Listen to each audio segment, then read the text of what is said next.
Good morning, students. Now we are going to start chapter number 16, which is probability. And first of all, probability में जो है आपने जो छोटी classes में अब तक किया हुआ है कि probability क्या होता है कि आपके पास कि favourable outcomes upon total outcomes, ये आपने पढ़ा है ना। तो उसी को आगे हम कंटिन्यू करते हुए सबसे पहले तो इसका बेसिक्स हम स्टार्ट समझ लेते हैं कि first is random experiment. What are random experiment? Random experiment क्या होते हैं कि those experiment are called random experiment if it has more than one outcome. It has more than, एक से ज्यादा आउटकम होने चाहिए। And second, it is not possible to predict the outcomes in advance, जिसको कि आप पहले ही प्रिडिक्ट कर सकते हैं कि आउटकम्स इन एडवांस। तो ये दो कंडीशंस होनी चाहिए। जैसे in a single throw of a die हमारे पास जो टोटल आउटकम्स क्या होते हैं in a single throw of a die, तो हेड या टेल होता है। तो ठीक है, या तो हेड होगा या टेल होगा।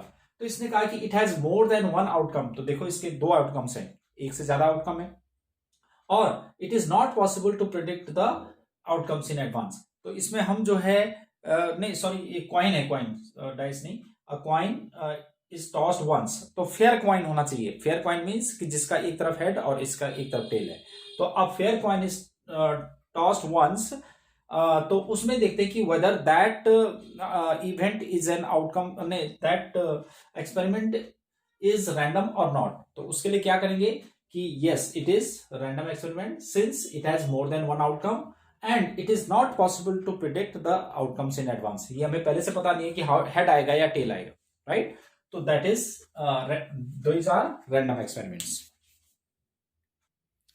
Yes, now we have outcomes and sample space. What outcomes? Suppose a single fair die is thrown, तो total outcomes are 1 2 3 4 5 6, right?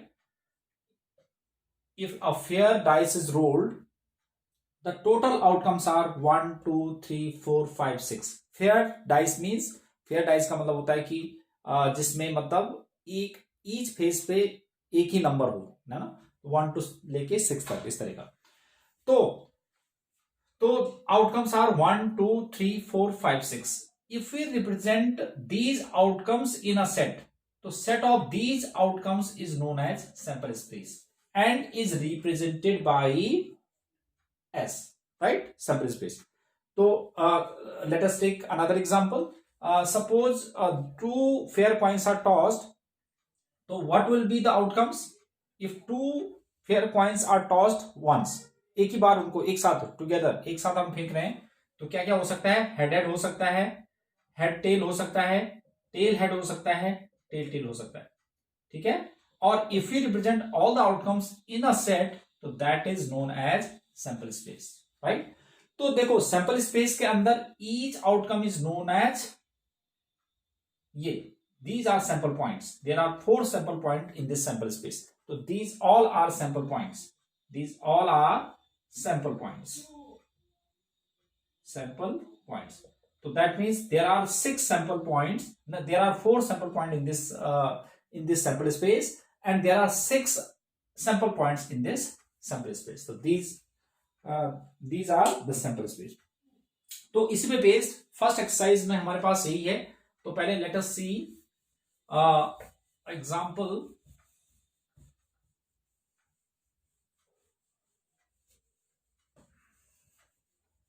Example देख लेते हैं क्या है। एग्जाम्पल नंबर 1,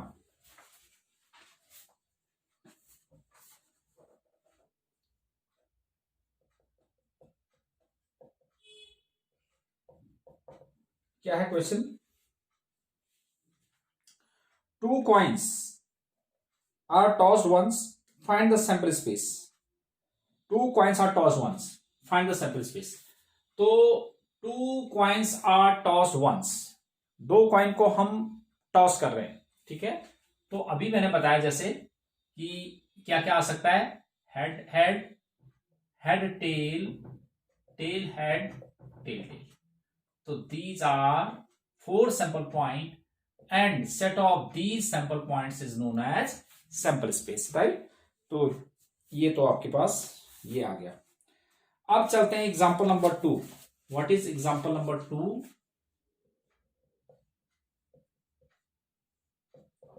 सेकेंड एग्जाम्पल देखो. This is find the sample space associated with the experiment of rolling a pair of dice. One is blue and other is red. Also find the number of elements of this sample space. तो ठीक है कि क्या है, जब दो dice को फेंका जाता है तो हो सकता है कि एक में 1 आ जाए, एक में 2.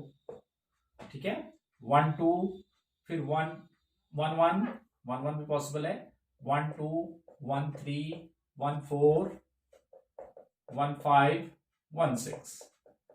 ऐसे ही हमारे पास 2 1 से लेके और 2 6 तक आ सकता है. ऐसे ही 3 1 से लेके 3 6 तक आ सकता है. ऐसे ही 4 1 2 4 6.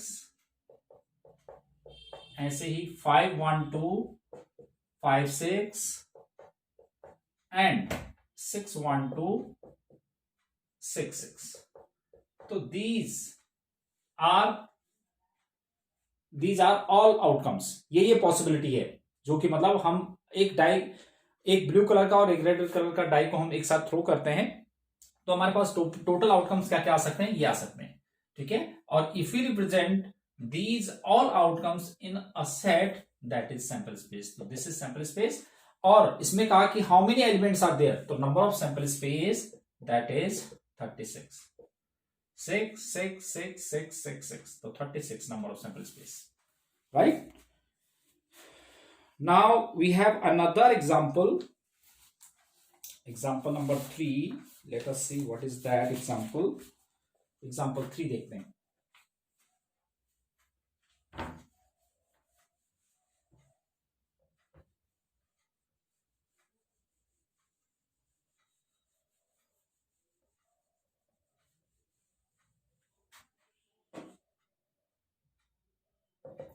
Third example. In each of the following experiment, specify appropriate sample space. First case. A boy has 1 rupee coin and 2 rupee coin and 5 rupees coin in his pocket. 1 rupee coin है, 2 rupees and 5 rupees coin in his pocket. अब उसने कहा है पहले वाले case में, he takes out 2 coins out of his pocket, one after the other. तो one after the other.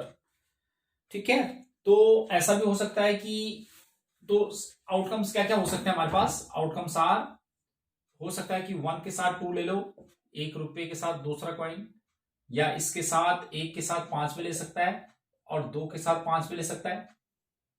ठीक है, तो 1 2 1 आफ्टर द अदर निकाल रहा है ना, तो 1 के साथ सपोज उसने पहला कॉइन 1 का निकाला, 2 का भी निकाल सकता है, फिर 1 5 भी निकाल सकता है, या 2 5 भी निकाल सकता है. ठीक है, 1 आफ्टर द अदर. तो इसमें जो है हमारे पास 1 आफ्टर द अदर वाला केस है. तो और भी क्या हो सकता है इसमें, हमारे पास क्या क्या हो सकता है कि 1 2 1 5 2 2, मतलब पहला जो उसने एक कॉइन 1 रुपए का कॉइन निकाला, फिर 2 रुपए का, 1 के साथ 5 का, 2 के साथ 5 का. हो सकता है कि पहली बार उसने 2 और फिर 1 निकाला हो सकता है 5 और 1 पे हो सकता है. पॉसिबल आउटकम्स 5 और 2. तो दीज आर टोटल आउटकम्स. ठीक है, तो दिस इज सैंपल स्पेस, पहला वाला केस है. और second case, second part is a person is noting down the number of accident along a busy highway during a year.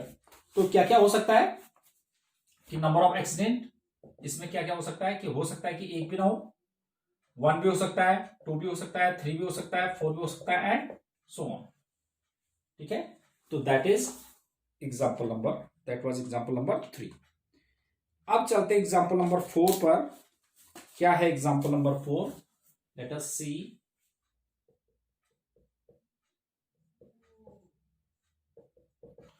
Fourth example is, a coin is tossed. If it shows head, a coin is tossed. If it shows head, it shows that we draw a ball from a bag consisting of 3 blue and 4 white balls. 3 blue and 4 white balls. 3 blue है and 4 white balls, W1, W2, W3, W4. तो उसने कहा है कि अगर हमारे पास if head comes up then he draw a ball from a bag containing 3 blue and 4 white. 3 blue है ना, 3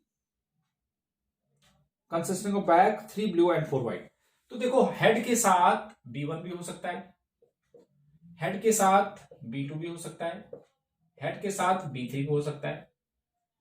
ठीक है, ऐसे ही एच के साथ आपके पास W1 भी हो सकता है. उसने कहा कि if head comes up then he draw a ball from a bag containing 3 blue and 4 white balls. तो एच के साथ W2 भी हो सकता है, एच के साथ W3 भी हो सकता है, एच के साथ W4 भी हो सकता है. तो these are the sample space. नहीं, अभी आगे चलते हैं, अभी ये खत्म नहीं हुआ. अब आगे क्या बोला इसने कि if it shows head we draw a ball from a bag consisting 3 blue and 4 white balls. If it shows tail then throw a die. अब ये टेल आता है तो टेल के साथ क्या होता है, डाई. डाई वाले केस में कितने होते हैं, 6 होते हैं. तो T1, T2, T3, T4, T5 and T6. तो these are the total outcomes, right? ये तो अलग है. These are the total. तो number of sample spaces 6 तो इसके थे और 6 और 4 10 और 3 30. तो total number of outcomes is 30. That was example number 4. Now we have example number 5. What is that example? Let us see.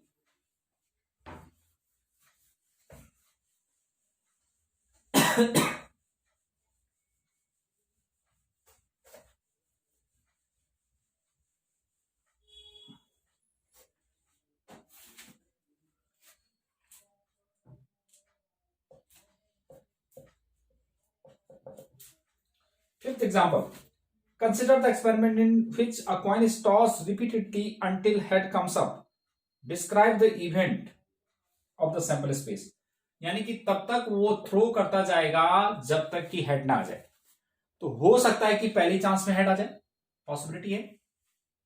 अगर सपोज पहले चांस में हेड नहीं आया, टेल आया होगा तो टेल हेड हो जाएगा, या टेल टेल हेड हो जाएगा, या टेल टेल टेल हेड हो जाएगा, एंड सो ऑन, ऐसा चलता जाएगा. ठीक है, तो that is the total outcomes. These are the total outcomes. और ये सैंपल स्पेस हो गया. तो these were all examples based on exercise 16.1. Now you have to do based on these examples. Homework is 16.1, exercise 16.1 you have to do now. Okay, I think that is more than enough for today's class. We will meet next class tomorrow, right? Till then, goodbye. Have a nice day.